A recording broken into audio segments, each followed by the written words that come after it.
My name is Emily Carter, and I was 36 the night I learned how cruel a Christmas party could be. I had dreamed of standing in that ballroom, of finally being recognized for the years of late nights and reports no one else wanted to touch. Instead, the moment I walked in, the air turned sharp with laughter and perfume. My colleagues in their glittering gowns looked me over like I was an intruder.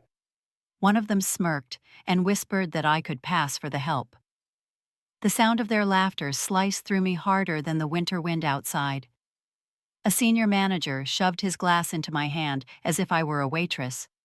"Refill this," he said, his words slurred with wine. My cheeks burned, and for a second I thought I might actually do it just to avoid the sting of their eyes. But then I remembered my mother hunched from decades of double shifts, reminding me that silence could be a shield if I learned to use it. So I stayed quiet, but not weak. I smiled faintly, let them think I was broken while inside something else began to take shape. Rage, yes, but also resolve. Because humiliation has a way of sharpening you, cutting you into someone they can no longer ignore.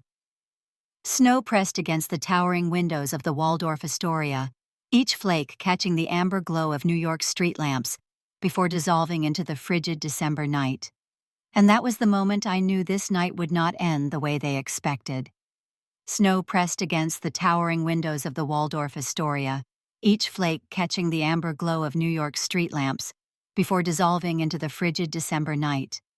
Inside the ballroom thrummed with opulence, chandeliers flung golden light across polished marble crystal glasses chimed like soft bells, and Bing Crosby's velvet croon wove through the buzz of elite chatter.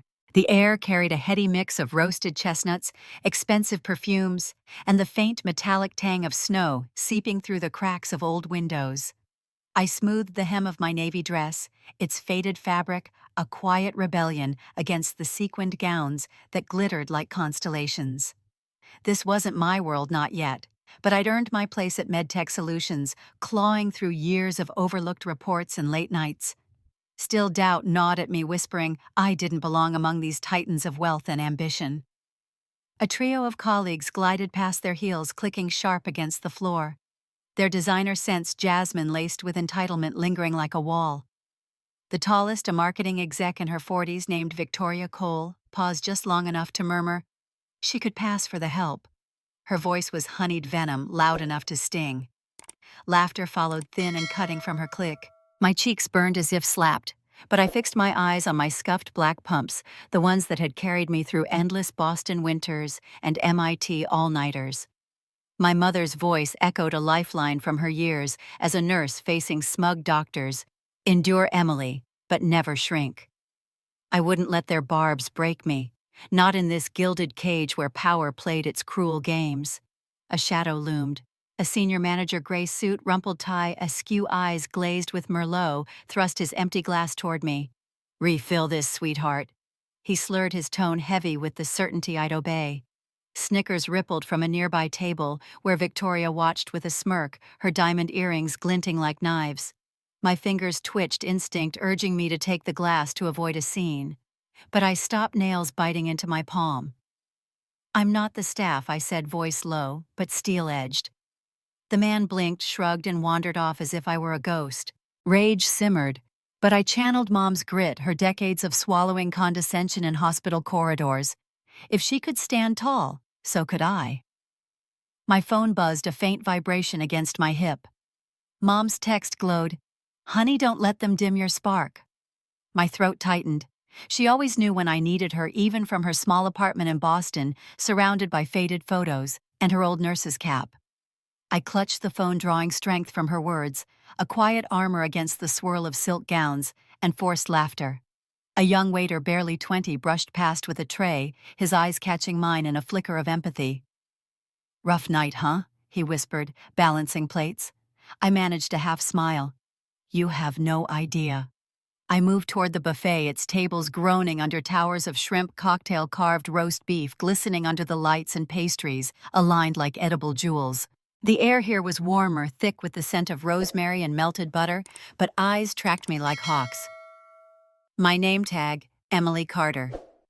Mid-level manager, pointed me to a seat by the service door where trays clattered and a draft from the hall chilled my skin. The chair wobbled under me, its uneven legs a silent insult. Fine. Let them shove me to the edges. Shadows have their own power, and I'd learn to wield mine. Toasts erupted, glasses, clinking, voices rising in a polished symphony. I traced the rim of my water glass, pretending to study the centerpiece of white roses and crimson berries, but my gaze drifted to the head table, where power sat enthroned. Richard Hall, the chairman at 62, commanded the space in his tailored tuck silver hair, catching the chandelier's glow. He lifted his glass, nodded to a guest, then let his eyes sweep the room. They landed on me and held. A spark of intrigue flashed in his gaze, not pity, not curiosity, but something sharper, like he saw the fire I'd buried deep. My pulse thundered, drowning out the ballroom's hum. For one charged moment, it was just us, me pinned under the weight of his scrutiny, and him a quiet force promising upheaval. I dropped my eyes, smoothing my dress to steady my hands, but my heart raced like it knew something I didn't. Victoria's voice cut through from a nearby table, her laugh a blade. Some people belong in the background. The words landed like salt in a wound, but I caught a faint nod from Richard, so subtle I might have imagined it. The waiter passed again, his tray lighter now, and muttered, "Watch out for that one," tilting his head toward Victoria. I nodded, a plan forming behind my calm facade. The ballroom glittered, oblivious to the shift beneath its surface. This night wasn't over, and neither was I. A sudden chill pricked my skin as Victoria swept by with her wineglass, the burgundy liquid arcing through the air and splattering across the front of my dress. Gasps turned into laughter muffled behind manicured hands. She pressed her lips into a faux apology, her eyes sparkling with satisfaction. "Oops, accidents happen." Her tone carried nothing of regret. My fingers curled around the napkin a waiter offered, my jaw tightening until it ached. I dabbed at the fabric, knowing the stain would never fully fade, but what cut deeper was the chorus of amusement echoing through the room. Not a single voice rose in defense. As I bent my head to blot the dress, a memory unspooled, sharp and sudden. I was 20 at MIT, bent over textbooks, while my phone buzzed with updates about my mother's health. She had collapsed at work from exhaustion, and the doctors dismissed her concerns with clipped remarks. She told me later, through tired eyes, that women in her generation were expected to endure in silence, to support everyone else, and ask for nothing. I remembered sitting by her hospital bed, promising that I would carry her strength, even if it cost me. That promise had shaped every choice since. The ballroom blurred as the flashback pulled me deeper. I saw the countless nights at MedTech when I wrote strategy reports under fluorescent lights long after the others left. I saw my work handed off to shiny young associates who pitched it as their own, reaping promotions and bonuses while I remained in the shadows. A vice president once told me I lacked charisma, as if my worth could be measured in charm instead of results. The insult had stayed lodged like a thorn. I swallowed hard now, tasting that same bitterness as laughter still bubbled around me. Victoria leaned closer to a colleague, her voice low but sharp enough for me to catch. "She will disappear soon, trust me." The words sliced through the noise meant to be overheard, designed to cut. My spine stiffened. Disappear. Was it a threat? A plan already in motion? My hand found my phone in the folds of my dress. With a steady thumb, I opened the recording app, the faint red dot glowing back at me. Silence could be a shield, and tonight it would be my weapon. The waiter who had helped me earlier hovered nearby, uncertain eyes flicking between me and Victoria. I gave him a small nod, as if to say I was fine, though heat still roared in my chest. I pressed the napkin harder against the stain, my reflection catching in the polished silver platter he carried. The woman staring back looked tired, humiliated, but behind her eyes was something harder. I rose from my unsteady chair, drawing a few curious glances, and drifted toward a quieter corner near the windows. Outside, snow piled higher along Park Avenue, muffling the city's chaos. Inside, the chandeliers glittered, but I felt caged. My phone vibrated again in my hand. This time not from my mother, but from an internal company email, a subject line that read, "Only be ready." My heart stuttered. Was it spam or something more? I clicked the screen dark, hiding it against my palm, unwilling to reveal my tremor to anyone watching. A group of junior employees brushed by, whispering about bonuses and ski trips. Their laughter was carefree, untouched by the politics that pressed on me like a vice. I turned my back to them and stared at the snow outside, remembering the nights at MIT when I thought knowledge alone could carve a path. I had chosen to care for my mother instead of chasing internships, a decision that shaped the woman I had become. Now, years later, I stood in a ballroom filled with power mocked as if I were invisible. The orchestra swelled with another carol masking the thrum of my pulse. Victoria's laugh carried over the music bright and sharp. I lifted my chin, steadying my breath. The stain on my dress would remain, but stains had a way of telling stories, of showing where battles began. I tapped my phone screen once more, ensuring the recording continued, then slid it back into my clutch. The night pressed forward with speeches and toasts, but my focus narrowed. Each slight, each whisper, every condescending glance was captured in my mind like evidence waiting to be presented. They thought my silence meant defeat. They could not see that silence was sharpening into something else entirely. I folded the napkin, now soaked red, and set it aside. My fingers no longer shook. Across the room, Victoria raised her glass, basking in attention, unaware of the fire she had kindled. My gaze locked on her, calm and unwavering. The night had given me humiliation, but it had also given me resolve. The snow outside thickened, cloaking the city in white. Inside the ballroom, the heat and laughter swelled, but beneath it, I felt the undercurrent shifting. Somewhere deep down, a part of me almost smiled. They thought I would fade into the background. Instead, I was preparing for the moment when shadows would no longer hide me. The clatter of trays rattled behind me. As I slid back into my assigned seat, a lonely chair pressed against the service door. The draft from the hallway seeped through and prickled my arms. My place setting looked different from the glittering tables at the center of the ballroom. The fork was spotted, the knife dull, the chair leg uneven. I steadied it with my foot, breathing slowly, as if the imbalance might tip me forward in front of everyone. A young waiter passed, glanced at my badge, then leaned closer with a whisper. "Are you staff too?" His tone was curious, not cruel, but it landed with a sting. I let out a thin smile and replied vaguely, "Something like that." His brows knit for a moment before he moved on, and I was left staring at the uneven candle wax dripping onto the tablecloth. The orchestra shifted to a softer melody as David Moore, the CEO, rose from his seat at the head table. He was in his mid-40s, trim and confident, his voice trained for rooms like this. He began to thank the leadership team for another year of growth, naming department heads, applauding their ingenuity. I kept my eyes lowered, waiting, though I knew my name would not come. When he celebrated the record-breaking contract that saved the company $20 million, my chest constricted. That deal had been mine, my nights, my words, my calculations. Yet the applause rang out for others, faces glowing under the lights, while I sat by the service door, invisible. A sharp laugh cut through the clinking glasses. Victoria lifted her flute of champagne, eyes locked on me.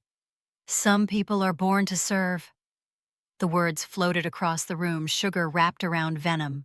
Chairs scraped as laughter rippled outward, even from those who knew better. My fingers tightened around the stem of my water glass until it squeaked. I forced my lips into a faint smile, though my pulse hammered in my ears. Let them laugh. Each word was carving itself into memory, a ledger of insults waiting for its reckoning. My phone buzzed against my thigh.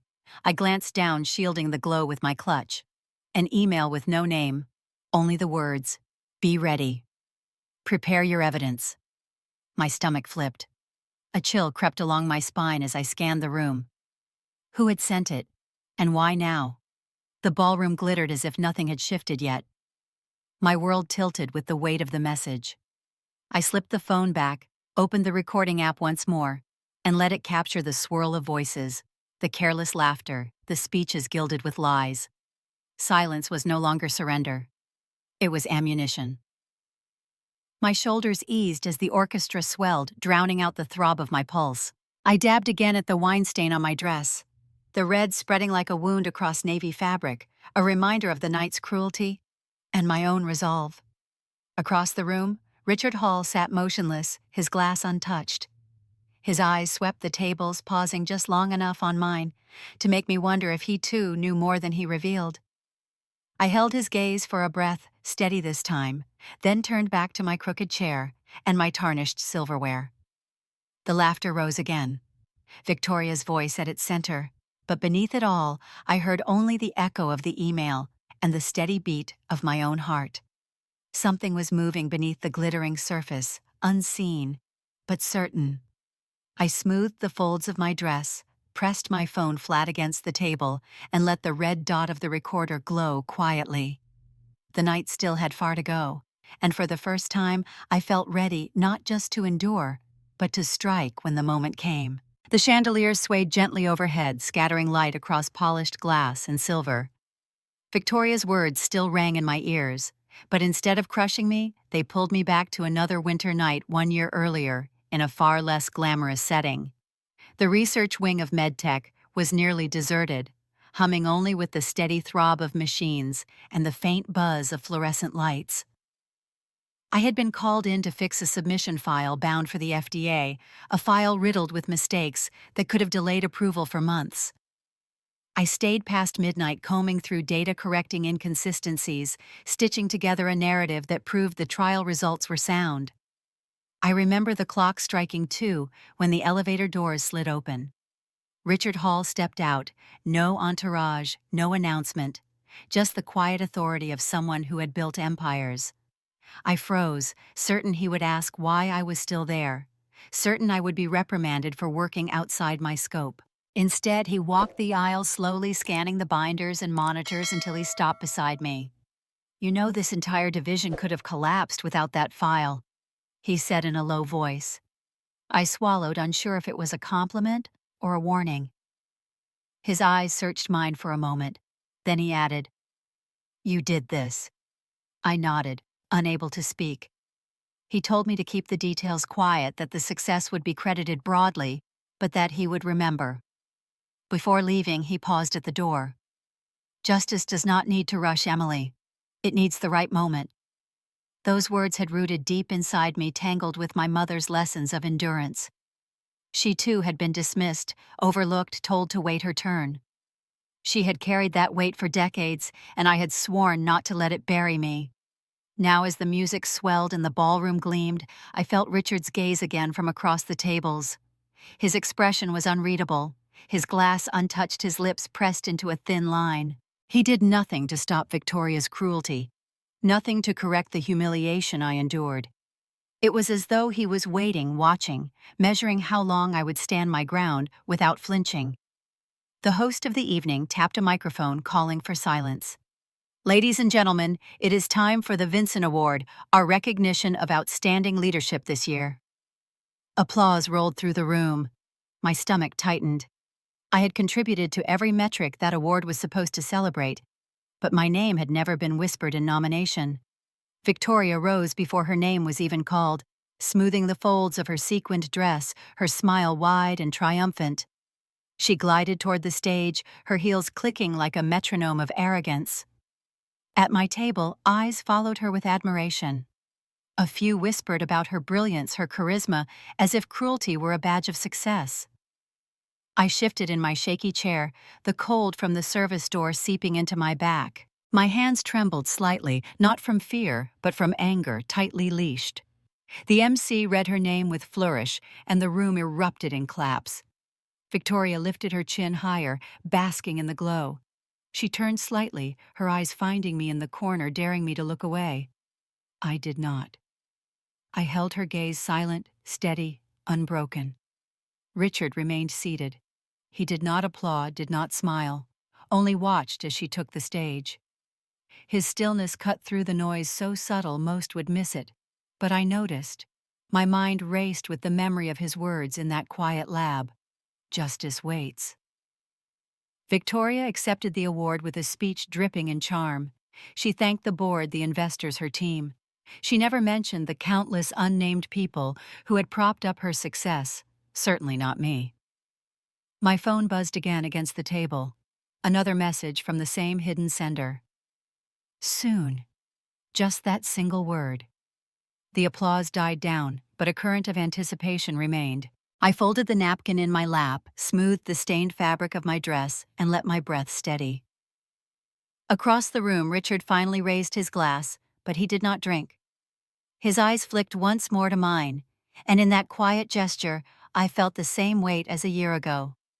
The ballroom shimmered around me, laughter rising once more, yet beneath it, I sensed something gathering, as if the night itself was holding its breath, waiting for a storm that had not yet broken. The storm broke when Victoria's heels clicked across the stage again, this time not for an award, but with a small flash drive pinched delicately between her fingers. Her sequined dress caught the light as she raised her voice high enough to command the hall. Before anyone calls her a partner, you should all see this. A murmur rippled through the room. Screens flickered awake, and in seconds the video began to play. My stomach lurched as my own face appeared larger than life, seated in an office signing a paper, while a man across the desk slid an envelope toward me. The camera angle was grainy, the sound muffled, but the image told a story it was never meant to tell. The caption on the bottom corner read, "Payment confirmation." Gasps filled the ballroom.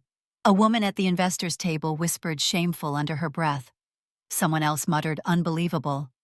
The sound of shifting chairs and clinking silver grew louder as people leaned to get a better view. I stayed still. My breath slowed.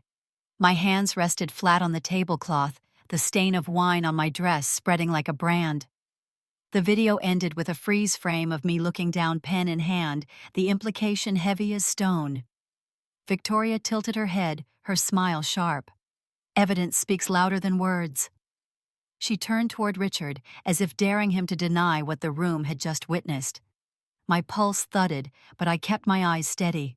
Across the hall, Richard lifted his hand slightly, and the host scrambled to pause the video.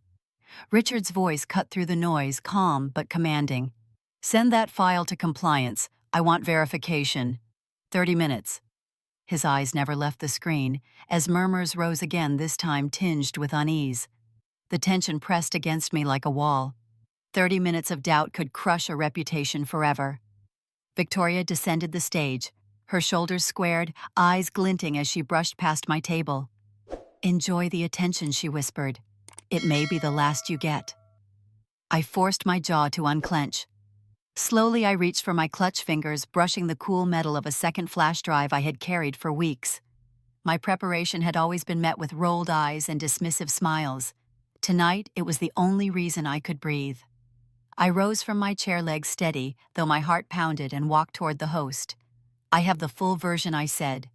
The words came quietly, but they carried. Heads turned, conversations hushed.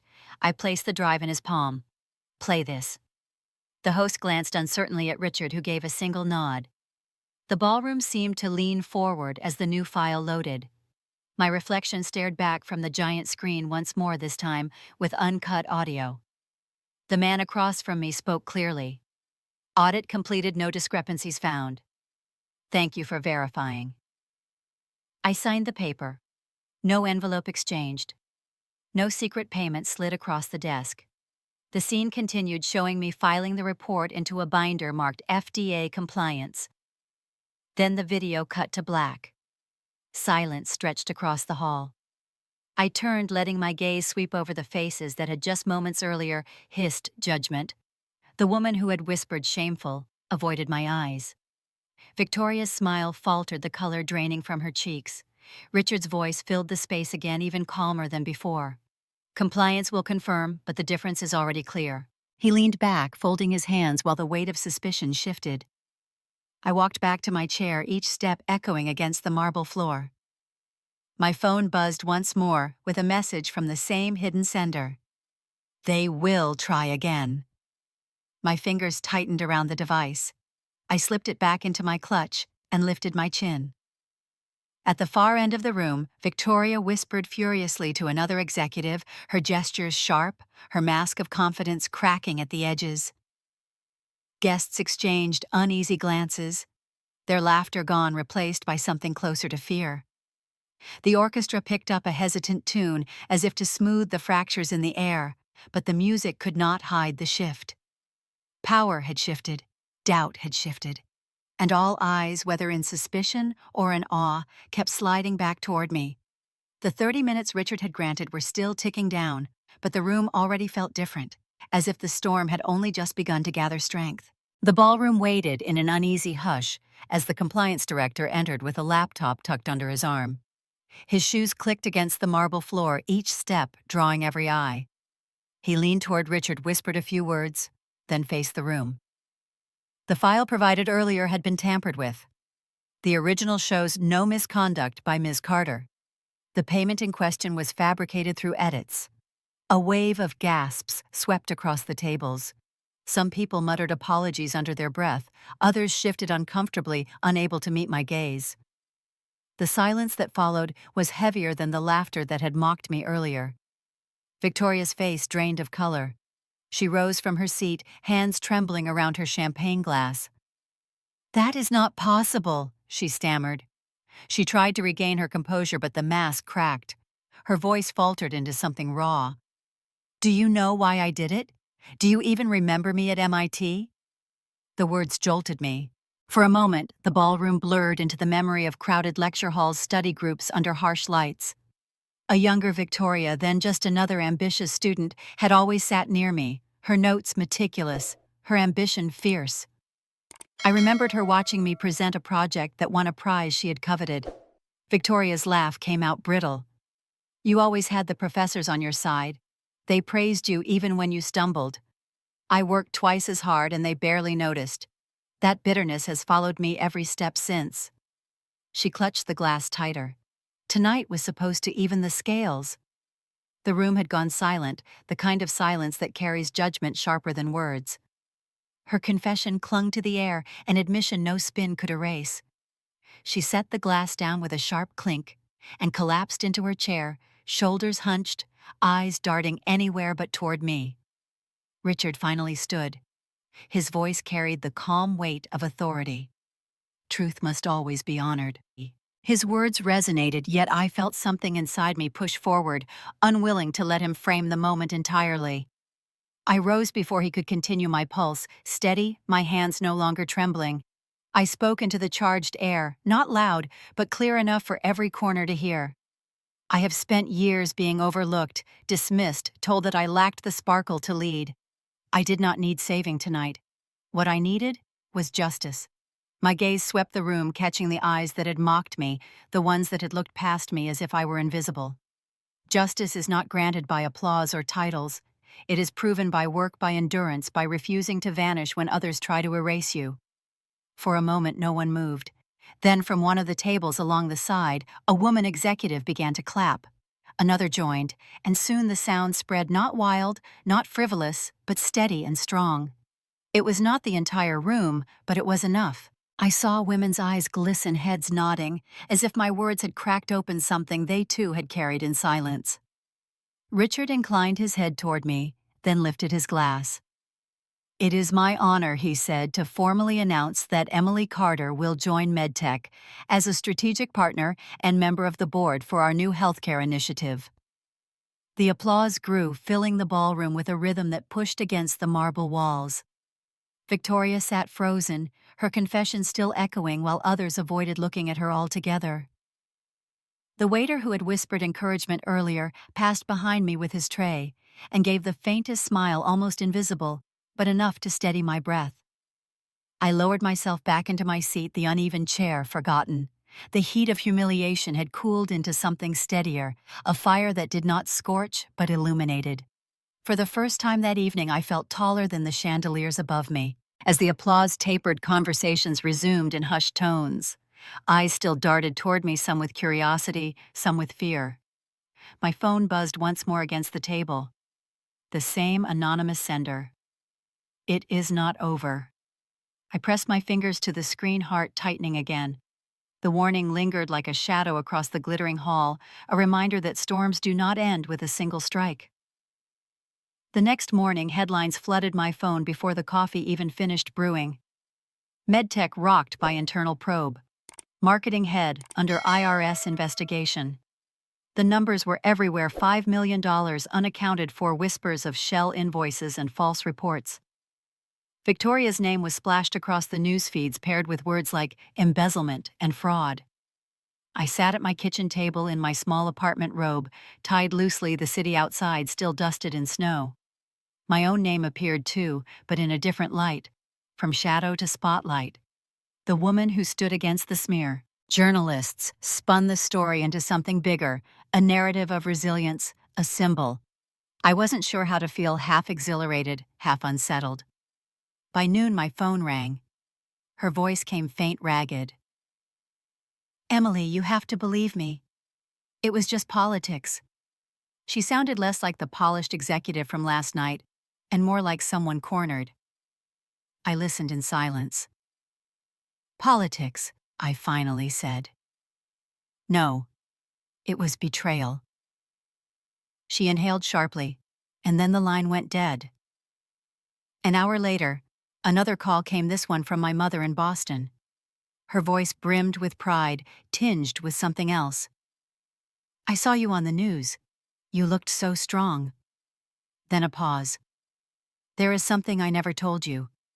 Years ago, Victoria reached out to me through an old hospital contact. She asked about you, about our family. She hinted that if I cooperated, it would help your career. I thought I was protecting you, but I see now she was only gathering leverage." My chest tightened. She had carried that guilt in silence all these years. I whispered, "Mom, you did the best you could." She exhaled with relief, and in that moment, the past softened between us. That evening, I walked into the MedTech boardroom for the first time, not as a silent observer, but as a named partner. The long mahogany table gleamed under recessed lights, leather chairs lined with careful precision. Richard gestured for me to sit beside him. When the meeting began, my title was spoken aloud, clear and undeniable. Partner. The word reverberated through me, steadying my breath. As the agenda moved forward, the door opened. Security escorted Victoria inside to collect her belongings. Her once flawless posture slumped, her eyes hollow. No one spoke. Papers shuffled, pens clicked, but the silence pressed down like judgment. She glanced at me briefly, searching for something in my face, then looked away. The chair at the end of the table remained empty after she left. I listened as reports were read, as compliance outlined next steps.